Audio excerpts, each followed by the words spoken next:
আসসালামু আলাইকুম সকলকে। তো আজকের এই লেকচারে আমরা হৃৎপিণ্ডের গঠন এবং কাজ এই অংশটা নিয়ে আলোচনা করব। তাহলে হৃৎপিণ্ডের গঠন এবং কাজ, পিণ্ডের গঠন ও কাজ। তো নামটা শুনেই বোঝা যাচ্ছে আমরা আমাদের দেহের সবচেয়ে গুরুত্বপূর্ণ একটা অর্গান হার্ট বা হৃৎপিণ্ড নিয়ে আমরা পড়ছি। তো ফার্স্ট অফ অল আমরা যদি দেখি রক্ত সংবহন তন্ত্রের প্রধান অঙ্গ কী, বলতে হবে হৃৎপিণ্ড। রক্ত সংবহন তন্ত্রের সাথে ব্লাডের কম্পোজিশন যেগুলো আমরা পড়েছিলাম, রক্তরস, রক্তকণিকা সবগুলো ইনক্লুডেড। তবে প্রধান যদি অঙ্গ আমাদের বলতে হয় সেটা বলতে হবে হৃৎপিণ্ড। তো হৃৎপিণ্ড আসলে কি, হৃৎপিণ্ড অবস্থান কোথায়? হৃৎপিণ্ডের অবস্থান যদি আমরা বলি সেটা হচ্ছে আমাদের যে বক্ষগহ্বর, এটা হচ্ছে মধ্যচ্ছদা বা ডায়াফ্রাম, মধ্যচ্ছদা বা ডায়াফ্রাম। ডায়াফ্রামের উপরের অংশটাকে আমাদের বক্ষগহ্বর বা থোরাসিক ক্যাভিটি বলা হয়। এই থোরাসিক ক্যাভিটি বা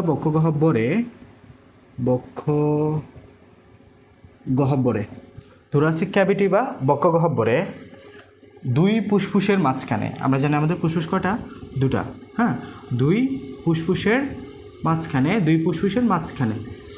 ফুসফুসের মাঝখানে ত্রিকোণাকার একটা ফাঁপা অঙ্গ হচ্ছে আমাদের হৃৎপিণ্ড। তাহলে হৃৎপিণ্ডের অবস্থান যদি এক্স্যাক্টলি বলি আমরা, সেটা হচ্ছে এক্স্যাক্টলি তো বলা যাবে না, আমাদের লেভেল দিয়ে বলতে হবে, আমাদের অত দরকার নাই এখানে বলার। বলবা যে বক্ষগহ্বরে দুই ফুসফুসের মাঝখানে অল্প বাম পাশে অবস্থিত আমাদের ত্রিকোণাকার ফাঁপা অঙ্গ যেটা হচ্ছে হৃৎপিণ্ড। এটি কী দিয়ে গঠিত? হৃৎপেশী নামক অনৈচ্ছিক পেশি দ্বারা গঠিত। তাহলে হৃৎপিণ্ডের অবস্থানটা আমরা বললাম, বক্ষগহ্বরের বাম পাশে দুই ফুসফুসের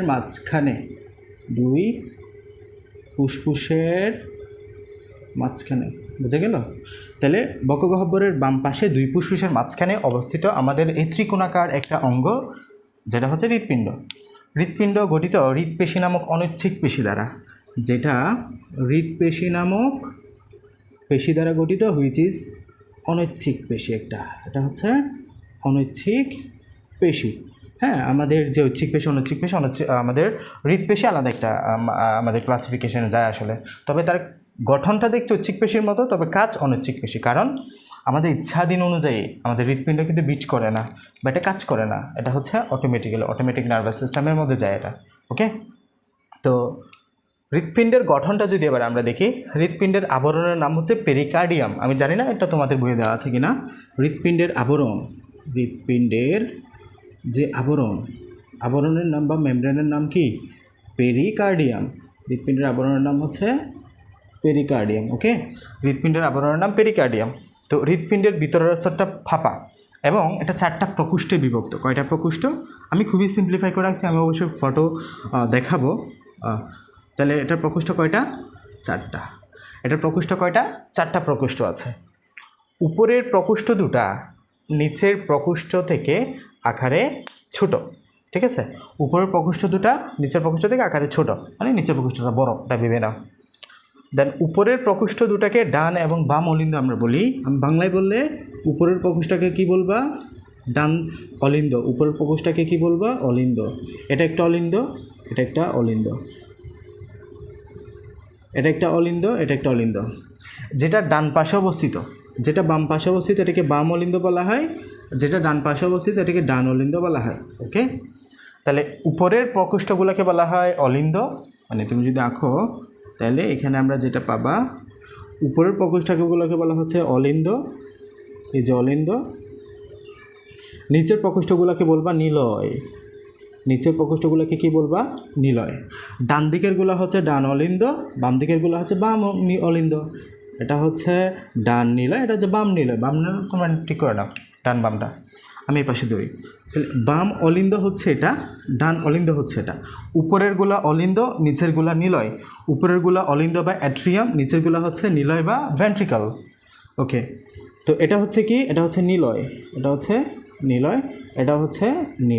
তবে এটা হচ্ছে বাম নিলয়, এটা হচ্ছে ডান নিলয়। বুঝে গেছে? ওকে, উপরের প্রকোষ্ঠ দুটাকে টোটাল প্রকোষ্ঠ কয়টা? 4টা। উপরের প্রকোষ্ঠগুলোকে বলবো অলিন্দ বা অ্যাট্রিয়াম। উপরের প্রকোষ্ঠকে কি বলবো? অলিন্দ বা অ্যাট্রিয়াম। নিচের প্রকোষ্ঠকে বলবো নিলয়। বাম দিকের অলিন্দকে বলবো বাম অলিন্দ, ডান দিকের অলিন্দকে বলবো ডান অলিন্দ, বাম দিকের নিলয়কে বলবো বাম নিলয়, ডান দিকের নিলয়কে বলবো ডান নিলয়। ক্লিয়ার? ওকে। এবার হৃৎপিণ্ডের উভয় অলিন্দ এবং নিলয়ের মাঝে নিলয়ের মাঝে আমাদের পর্দা থাকবে, ঠিক আছে? হৃৎপিণ্ডের উভয় অলিন্দ এবং নিলয়ের মাঝে এবং নিলয় এবং ধমনীগুলোর মাঝে যে ছিদ্রপথ তাকে বন্ধ করার জন্য আমাদের ভালভও থাকবে, ভালভ বা খপাটিকা। ওকে, ক্লিয়ার করি। এখানে বাম অলিন্দ এবং বাম নিলয়ের মাঝে একটা ছিদ্র আছে। আচ্ছা, আমি কপাটিকাতে পরে যাচ্ছি, আগে এটা বুঝো। বাম অলিন্দ এবং বাম নিলয়ের মাঝে একটা ছিদ্র আছে। এই ছিদ্রকে বলা হচ্ছে একটা কপাটিকা আর কি। হ্যাঁ, একটা কপাটিকা। এটাকে বলে বাইকাস্পিড কপাটিকা, কারণ তার দুইটা কাস্প, কারণ তার কাস্প কয়টা? দুটা। দরজাটা অনেকটা এরকম, দুইটা কাস্পওয়ালা দরজা, দুইটা পাল্লাওয়ালা দরজা, দুই পাল্লা বিশিষ্ট কপাটিকা। তাহলে বাম দিকে বাম অলিন্দ এবং নিলয়ের মাঝে বাইকাস্পিড কপাটিকা। ওকে ওকে। তো ডান অলিন্দ এবং ডান নিলয়ের মাঝে 3 পাল্লা বিশিষ্ট একটা কপাটিকা থাকবে, যেটাকে বলবো ট্রাইকাস্পিড কপাটিকা। কারণ তার 3টা কপাটিকা, অনেকটা দেখতে এরকম কপাটিকা। ওকে। আচ্ছা, তো বাম অলিন্দ এবং বাম নিলয়ের মাঝে একটা কপাটিকা থাকবে, ডান অলিন্দ এবং ডান নিলয়ের মাঝে একটা কপাটিকা থাকবে। এদের কাজ কি? এদের কাজ হলো রক্ত যখন বাম অলিন্দে আসবে, বাম অলিন্দ থেকে রক্তটা আসবে হলো বাম নিলয়ে, ঠিক আছে? ডান অলিন্দে যখন রক্ত আসবে, ডান অলিন্দ থেকে আসবে ডান নিলয়ে, যাতে রক্তটা ব্যাকফ্লো করতে না পারে, রিগার্জিটেট করতে না পারে, মানে বাম নিলয় থেকে যাতে এখানে ফিরে যেতে না পারে, ডান নিলয় থেকে যাতে এখানে ফিরে যেতে না পারে, সেজন্যই কপাটিকাগুলো এটা কন্ট্রোল করে। কপাটিকার গতিপথ একমুখী, কপাটিকার গতিপথ কেমন? একমুখী। এটা ডান অলিন্দ থেকে জাস্ট ডান নিলয়ে যেতে দেয়, বাট কখনো বাম অলিন্দ থেকে বাম নিলয়ে যেতে দেয়, কখনো বাম নিলয় থেকে বাম অলিন্দে যেতে দেয় না। ডান অলিন্দ থেকে ডান নিলয়ে যায়, ডান নিলয় থেকে বাম অলিন্দে যায় না, কখনো ডান নিলয়ে যায় না। ওকে, তাহলে এটা হচ্ছে একমুখী গতিপথটা এনশিওর করে যে রক্ত বাম অলিন্দ থেকে বাম নিলয়ে আসবে। ওকে, এরপরে এখানে যে ব্যাসেলগুলো থাকবে, এ জায়গায় যে ব্যাসেলগুলো থাকবে, এগুলাতেও টিক কপাটিকা থাকবে। কপাটিকা বলা হলো অর্ধচন্দ্রাকার কপাটিকা, সেমি লুনার কপাটিকা, ঠিক আছে? অর্ধেক চাঁদের মতো দেখতে, তাই দেখে সেমি লুনার কপাটিকা বলা হয় বা অর্ধচন্দ্রাকার কপাটিকা বলা হয়। ওকে, তাহলে এখানে যে কপাটিকাগুলো থাকবে, ওই কপাটিকার কাজ হলো রক্তের একমুখী সরবরাহ নিয়ন্ত্রণ করা, যেগুলা রক্তের রিগার্জিটেশনটা আমাদের কন্ট্রোল করে। ওকে, আচ্ছা, তো এদের আকৃতির ফলে আমাদের একদিকে খুলতে পারে, এবং এই কথাবার্তাগুলো আমাদের বইয়ে বলা আছে। ওকে, আমাদের এই কথাবার্তাগুলো আমাদের বই এতটুকু ছিল, আমি আর বিস্তারিত যাচ্ছি না, তোমাদের বইয়ে নাই। ওকে, তাহলে আরও অনেকগুলা আমাদের পড়াশোনা আছে হৃৎপিণ্ডের গঠন সম্পর্কে। আচ্ছা, এরপরে আমরা ডিরেক্ট সার্কুলেশনটা বুঝি। আমি আগে রাফলি বলি, আসলে তোমরা তারপরে বুঝে যাবা, দেন আমি বই বুঝাই দিব।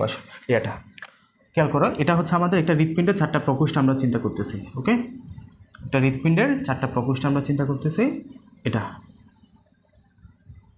হৃৎপিণ্ডের 4টা প্রকোষ্ঠ, যেখানে আমরা এদিকে ধরতেছি ডান অলিন্দ, এখানে ধরতেছি ডান অলিন্দ, এদিকে ধরতেছি বাম অলিন্দ, উপরে আমরা জানি অলিন্দ হয়। ওকে, আচ্ছা, তো আমরা দেন এ পাশে আমরা কী করি, এই জায়গাটা থেকে বাম নিলয় উপরে যাবে, আমরা এই করি, এই জায়গাটা থেকে ডান ধরি, এই পাশে বাম ধরি, হ্যাঁ, এই পাশে বাম ধরি, এই পাশে ডান ধরি, তাহলে ক্লিয়ার হবে। এটা হচ্ছে বাম অলিন্দ, এটা হচ্ছে ডান অলিন্দ। ওকে, দেন এই জায়গাটাতে আমরা, এটা হচ্ছে বাম নিলয়। ওকে, এটা হচ্ছে ডান নিলয়, নিচে হলেই নিলয়, এবং এটা যদি ডানে থাকে ডান নিলয় আর কি। আচ্ছা, তো এইভাবে আমরা চিন্তা করলাম, এটা হচ্ছে বাম অলিন্দ, ডান অলিন্দ, বাম নিলয়, ডান নিলয়। আমরা জানি এখানে একটা ছিদ্রপথ আছে, তাই না? এই ছিদ্রপথের নাম কি? বাইকাস্পিড কপাটিকা। এই ছিদ্রপথের নাম কি? বাইকাস্পিড কপাটিকা। এখানে একটা ছিদ্রপথ আছে, যেটা হচ্ছে ট্রাইকাস্পিড কপাটিকা। সব সময় মাথায় রাখবা, বাম দিকে হচ্ছে অক্সিজেনযুক্ত রক্ত নিয়ে কাজ কারবার হবে, ডান দিকে হচ্ছে কার্বন ডাইঅক্সাইড যুক্ত রক্ত নিয়ে কাজ কারবার হবে। মনে থাকবে, সব সময় মাথায় রাখবা যে বাম দিকে অক্সিজেনযুক্ত রক্ত নিয়ে কাজ হবে, ডান দিকে কার্বন ডাইঅক্সাইড যুক্ত রক্ত নিয়ে কাজ হবে। এবার আসো, আমাদের এখানে আমাদের যে শরীরের নিম্নাংশ, একটা বডির যে নিম্নাংশ, হাত পা, আমাদের হাত, লোয়ার লিম্ব, এই যে এই লিম্বগুলো থেকে বা শরীরের নিম্নাংশ থেকে যে লোয়ার লিম্বগুলো আছে, পায়ের অংশ বা নিচের দিকের অংশগুলো থেকে একটা হচ্ছে নিম্ন মহাশিরা আসবে। এটার নাম কি? নিম্ন মহাশিরা। এটার নাম কি? এটা হচ্ছে নিম্ন মহাশিরা। ঠিক আছে, এটা হচ্ছে, আমি যদি লিখে দিই, এটা হচ্ছে নিম্ন মহাশিরা।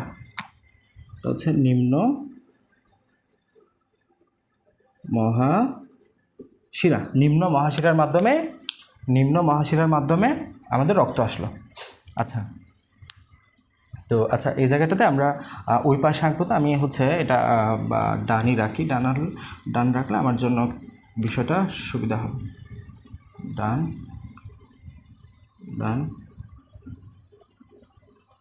বাম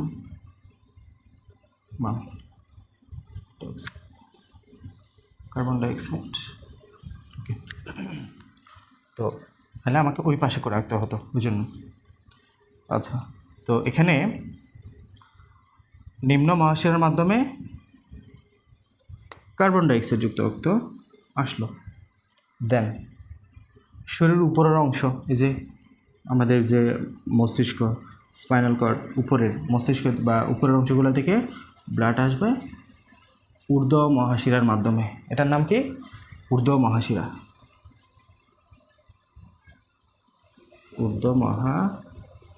যেটাকে বলা হচ্ছে সুপিরিয়র ভেনা কাভা। ইংলিশে কি বলা হয়? Superior vena CAVA. এটাকে বলা হয় ইনফিরিয়র ভেনা কাভা। ঠিক আছে, কি যুক্ত রক্ত আসবে? কার্বন ডাইঅক্সাইড যুক্ত রক্ত আসবে। গেল। তাহলে শোনো, ডান অলিন্দে ঊর্ধ্ব মহাশিরার মাধ্যমে বা সুপিরিয়র ভেনা কাভার মাধ্যমে, মহাশিরা মানে অনেক বড় শিরা আর কি, শিরা তবে অনেকটা বড় শিরা, কার্বন ডাইঅক্সাইড যুক্ত রক্ত আসবে উপরের অংশ থেকে, আসবে এই ঊর্ধ্ব মহাশিরার মাধ্যমে, নিম্ন মহাশিরার মাধ্যমে নিচের অংশ থেকে আসলো। ডান অলিন্দ কেমন? এখন ফিল আপ হয়ে গেল। ফিল আপ হলে এই ডান অলিন্দটা এতক্ষণে প্রসারণে ছিল, সে প্রসারণ মানে সে হা করেছিল রক্ত নেওয়ার জন্য, চারিপাশ থেকে রক্ত আসলো, এসে তাকে ফিল আপ করে দিল।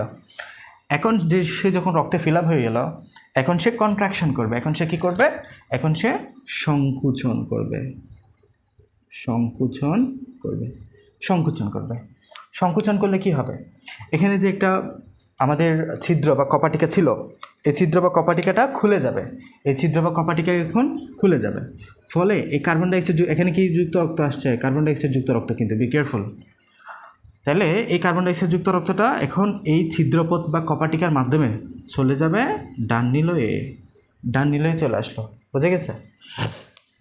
তাহলে ডান অলিন্দ থেকে কার্বন ডাইঅক্সাইড যুক্ত রক্তটা বাইকাসপিড কপাটিকা ভেদ করে, দুই পাল্লা বিশিষ্ট কপাটিকা ভেদ করে আমাদের ডান নিলয়ে আসলো কার্বন ডাইঅক্সাইড যুক্ত রক্তটা। এই কার্বন ডাইঅক্সাইড যুক্ত রক্তটা এখন এইখান থেকে ডান নিলয় এখন রক্তে পরিপূর্ণ হইল না। ডান নিলয় এর আগে প্রসারণ অবস্থায় ছিল রক্ত একদম নেওয়ার জন্য। এখন রক্তে যখন ফিল আপ সংকুচন করবে, এটা যখন সংকুচন করলে কি হবে? সংকুচন করলে এখানে যে আমাদের এখানে একটা আমাদের নালিকা থাকবে, ব্লাড ভেসেল, এইটার মাধ্যমে চলে যাবে এটা লাঙে চলে যাবে। কোথায়? লাঙে চলে যাবে। এখন কিসের মাধ্যমে যাবে? আচ্ছা, কোথায় যাচ্ছে? ফুসফুসে। ফুসফুস হলে নাম তার কি হওয়া উচিত? ফুসফুসীয়। ফুসফুস হলে কি নাম হওয়া উচিত? ফুসফুসীয়, তাই না? আচ্ছা, ফুসফুসীয়। এখন কার্বন ডাইঅক্সাইড যুক্ত রক্ত পরিবহন করছে, হওয়ার কথা ছিল ধমনী, বাট এটা হবে ফুসফুসীয়।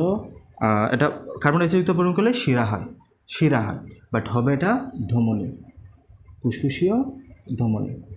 আমরা যখন ধমনী পড়েছিলাম, একমাত্র ব্যতিক্রম হিসেবে ধমনী পড়েছিলাম হলো ফুসফুসীয় ধমনী, যেটা ধমনী হওয়ার সত্ত্বেও কার্বন ডাইঅক্সাইড যুক্ত রক্তকে ক্যারি করছে।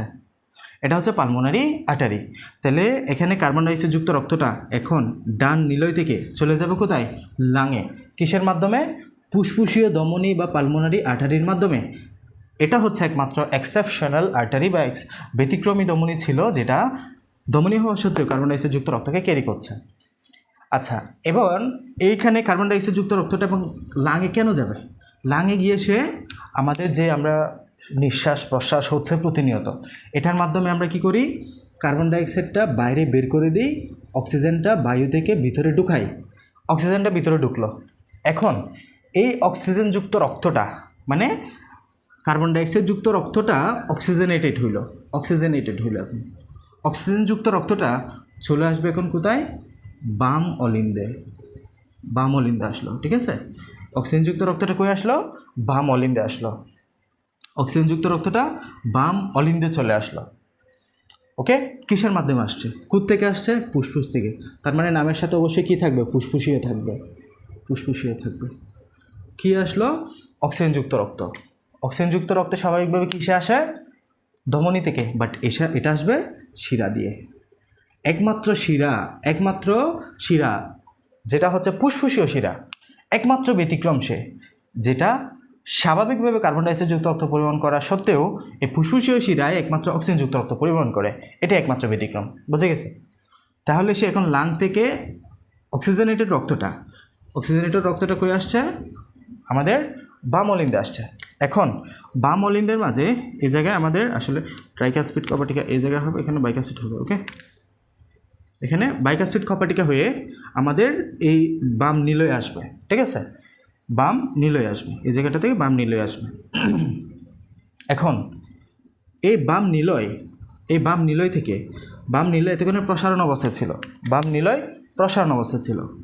প্রসারণ অবস্থায় সে ব্লাড গ্রহণ করে এটা সংকুচিত হয়ে যাবে, এটা কন্ট্রাকশন করবে। কন্ট্রাকশন করলেই এখান থেকে রক্ত চলে যাবে এখানে, বাম অলিন্দ থেকে চলে যাবে বাম নিলয়ে, লেফট ভেন্ট্রিকলে। ওকে, দেন এই যে বাম অলিন্দ থেকে বাম নিলয়ে রক্ত যাওয়ার পরে এই বাম নিলয় থেকে যাতে রক্ত ব্যাকফ্লো করতে না পারে, রিগাজিটেট করতে না পারে, এই কপাটিকার কাজ হলো জাস্ট এটা করতে না পারাটা। ওকে, এখন এটা কি যুক্ত রক্ত ছিল? অক্সিজেনযুক্ত রক্ত। এটাও কি অক্সিজেনযুক্ত রক্ততে আসলো। এই অক্সিজেনযুক্ত রক্তটা ফাইনালি চলে যাবে কোথায়? ফুল বডিতে। কিসের মাধ্যমে? অ্যাওয়ার্টার মাধ্যমে। অ্যাওয়ার্টা বা মহাধমনী, যেটার নাম হচ্ছে কি মহাধমনী। অ্যাওয়ার্টা বা মহাধমনীর মাধ্যমে সারা দেহে চলে যাবে, ফুল বডিতে সাপ্লাই হবে, ব্রাঞ্চিং হবে, বিভিন্ন ধমনীতে পরিণত হবে, এবার আলটিমেটলি কোহিজালিকার মাধ্যমে প্রত্যেকটা সেলে যাবে। আসো আরেকবার রিভিশন করি। আমাদের এটা হচ্ছে ডান অলিন্দ, এটা হচ্ছে বাম অলিন্দ, এটা হচ্ছে ডান নিলয়, এটা হচ্ছে বাম নিলয়। ডান দিকে সবসময় কার্বন ডাইঅক্সাইড যুক্ত রক্ত নিয়ে কাজ কারবার, বাম দিকে সবসময় অক্সিজেনযুক্ত রক্ত নিয়ে কাজ কারবার। তো এদিকে আমাদের যখন ডান অলিন্দে নিম্ন মহাশিরা বা ইনফিরিয়র বেনাকা বা মাধ্যমে দেহের নিম্নাংশ থেকে কার্বন ডাইঅক্সাইড যুক্ত রক্ত ডান অলিন্দে আসে, এবং ঊর্ধ্ব মহাশিরার মাধ্যমে বা সুপিরিয়র বেনাকাবার মাধ্যমে কার্বন ডাইঅক্সাইড যুক্ত রক্ত ঊর্ধ্বাংশ থেকে ডান অলিন্দে আসলো। ডান অলিন্দ এবং ডান নিলয়ের মাঝে যে কপাটিকা থাকে, আচ্ছা, এবং ডান নিলয় যখন সংকোচন হলে ডান অলিন্দ এবং ডান নিলয়ের মাঝে যে কপাটিকা থাকবে, এই কপাটিকাকে ভেদ করে ডান অলিন্দ থেকে ডান নিলয়ে ব্লাড চলে আসলে ডান নিলয় এবার ডান নিলয় রক্ত দ্বারা ফিল আপ হলো। এবার ডান নিলয় থেকে যখন ডান নিলয় সংকোচন হলে এখানে একটা ফুসফুসীয় ধমনী যুক্ত থাকবে ডান নিলয়ের সাথে। ফুসফুসীয় ধমনীর মাধ্যমে এই জায়গাতে আমাদের অর্ধসন্ধ্যাকার কপাটিকাগুলো থাকে আর কি, এই জায়গাগুলো থেকে অর্ধসন্ধ্যাকার কপাটিকাগুলো থাকে। এই যে এখানে অর্ধসন্ধ্যাকার কপাটিকার মাধ্যমে খুলে গেলে লাভ একটা শব্দের সৃষ্টি হবে। অর্ধসন্ধ্যাকার কপাটিকা যখন খুলে যাবে লাভ শব্দের সৃষ্টি হবে। ঠিক আছে, লাভ, LUV, লাভ শব্দের সৃষ্টি হবে। এখন এখানে চলে গেল লাঙে যাওয়ার পরে এই জায়গাটাতে আমাদের যেটা হয় লাং থেকে এবার কার্বন ডাইঅক্সাইডটা লাংয়ের মাধ্যমে ফুসফুসের মাধ্যমে ব্যাপন প্রক্রিয়ায় কার্বন ডাইঅক্সাইড বেরিয়ে যাবে, অক্সিজেন ঢুকবে রক্তে। অক্সিজেনেটেড রক্তটা ফুসফুসীয় শিরার মাধ্যমে বাম অলিন্দে আসবে, বাম অলিন্দে আসবে।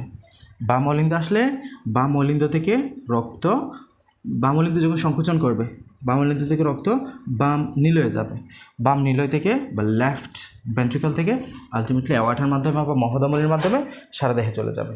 ঠিক আছে, তাহলে দেখো রক্ত ফার্স্ট এখান থেকে এখানে আসলো, এ থেকে এখানে আসলো কার্বন ডাইঅক্সাইডযুক্ত রক্ত, কার্বন ডাইঅক্সাইডযুক্ত রক্ত, এরপর এখান থেকে এখানে, এরপর এখান থেকে যাবে লাঙে, লাং থেকে অক্সিজেনেটেড হলো, অক্সিজেনেটেড হলে এখানে আসবে, এখান থেকে এখানে আসবে, এখান থেকে সারা বডিতে। বুঝে গেছে?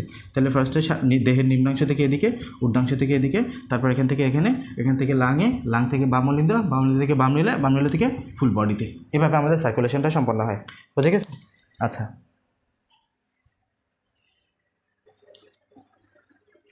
ওকে, এখানে খেয়াল করো এই জায়গাটাতে আমাদের এটা হচ্ছে আমাদের ডান নিলয়, ওয়েট, এটা হচ্ছে আমাদের ডান নিলয়, এটা ডান নিলয়, এটা হচ্ছে ডান অলিন্দ। হ্যাঁ, ডান অলিন্দ, ডান দিকে ডান নিলয় উপরে, বাম অলিন্দ বাম দিকে এবং উপরে, বাম নিলয় বাম দিকে এবং নিচে। তো এখানে আমাদের ডান অলিন্দ, যেটা ডান অলিন্দ আমরা জানি সারা দেহ থেকে রক্ত আসবে এই যে আমাদের নিম্ন মহাশিরার মাধ্যমে। এটা হচ্ছে নিম্ন মহাশিরা, নিম্ন মহাশিরার মাধ্যমে কার্বন ডাইঅক্সাইডযুক্ত রক্ত, কার্বন ডাইঅক্সাইডযুক্ত রক্ত। এটা মূলত আমাদের এই যেটা হচ্ছে আমাদের একটা সেল, এই সেলের মাধ্যমে যখন অক্সিজেনযুক্ত রক্তটা পৌঁছাবে, খেয়াল করো এই জায়গায় আমাদের যেটা আকাশি কালারের দেওয়া আছে ওটা হচ্ছে আমাদের কার্বন ডাইঅক্সাইডযুক্ত রক্ত বোঝাবে, আর যেটা লালচে দেওয়া আছে পিঙ্ক কালার ওটা হচ্ছে আমাদের মূলত অক্সিজেনযুক্ত রক্ত বোঝাবে। তো এই জায়গাটাতে আমাদের কার্বন ডাইঅক্সাইডযুক্ত রক্তটা নিম্ন মহাশিরার মাধ্যমে আসলো কোথায়? ডান অলিন্দে, এবং দেহের ঊর্ধ্বাংশ থেকে যে ঊর্ধ্ব মহাশিরার মাধ্যমে, দেহের ঊর্ধ্ব মহাশিরার মাধ্যমে কার্বন ডাইঅক্সাইডযুক্ত রক্তটা আবার আসলো কোথায়? রাইট এট্রিয়ামে। ঠিক আছে, বা ডান অলিন্দে, এটা হচ্ছে ডান অলিন্দ। এই ডান অলিন্দ থেকে এবার এখানে আমাদের যে কাসপিট আছে, কপাটিকা আছে, কপাটিকা ভেদ করে ডান অলিন্দ থেকে রক্ত চলে যাবে কোথায়? ডান নিলয়ে। এই যে ডান নিলয়ে গেল, এই ডান নিলয় থেকে আবার বেরিয়ে যাবে কোথায়? চলে যাবে এখন ফুসফুসে। এই যে এদিকে ফুসফুসে চলে যাচ্ছে বাম ফুসফুস, এদিকে আরেকটা ফুসফুসে চলে যাচ্ছে, এটা হচ্ছে ডান ফুসফুস। তাহলে ডান ফুসফুস বাম ফুসে গেল। ফুসফুসের কাজ কি? যেটা হচ্ছে ফুসফুস, ফুসফুসের কাজ হলো কার্বন ডাইঅক্সাইডযুক্ত রক্তকে অক্সিজেনযুক্ত করা। তাহলে এখানে কার্বন ডাইঅক্সাইডযুক্ত রক্তটা কোষচালিকার মাধ্যমে ব্যাপন প্রক্রিয়ায় অক্সিজেনেটেড হলো। এই যে অক্সিজেনেটেড রক্তটা এখন আমাদের চলে যাবে কোথায়? এই যে লেফট অ্যাট্রিয়াম বা বাম অলিন্দে। এই যে বাম অলিন্দে গেল, এখান থেকেও কার্বন ডাইঅক্সাইড অক্সিজেনযুক্ত রক্তটা বাম অলিন্দে আসছে। এই যে বাম অলিন্দ, বাম অলিন্দ থেকে কপাটিকা ভেদ করে চলে যাবে কোথায়? বাম নিলয়ে, বাম নিলয়ে, বাম নিলয় থেকে সারা দেহে বা মহাধমনী বা অ্যাওয়ার্টার মাধ্যমে সারা দেহে চলে যাচ্ছে। ওকে, আবার বলি, নিম্ন মহাশিরার মাধ্যমে নিম্নাংশ থেকে রক্ত আসছে ডান অলিন্দ, ঊর্ধ্ব মহাশিরার মাধ্যমে ঊর্ধ্বাংশ, দেহের ঊর্ধ্বাংশ থেকে রক্ত আসছে ডান অলিন্দ, ডান অলিন্দ থেকে কপাটিকা ভেদ করে ডান নিলয়, ডান নিলয় থেকে ফুসফুসে, ফুসফুসে কার্বন ডাইঅক্সাইডযুক্ত রক্তটা অক্সিজেনযুক্ত হচ্ছে, অক্সিজেনযুক্ত হয়ে এটা বাম অলিন্দে আসছে, বাম অলিন্দ থেকে যাবে বাম নিলয়ে, বাম নিলয় থেকে সারা দেহে। এই প্রক্রিয়া আমাদের মূলত হয়ে থাকে সার্কুলেশনটা। বুঝে গেছে? আচ্ছা,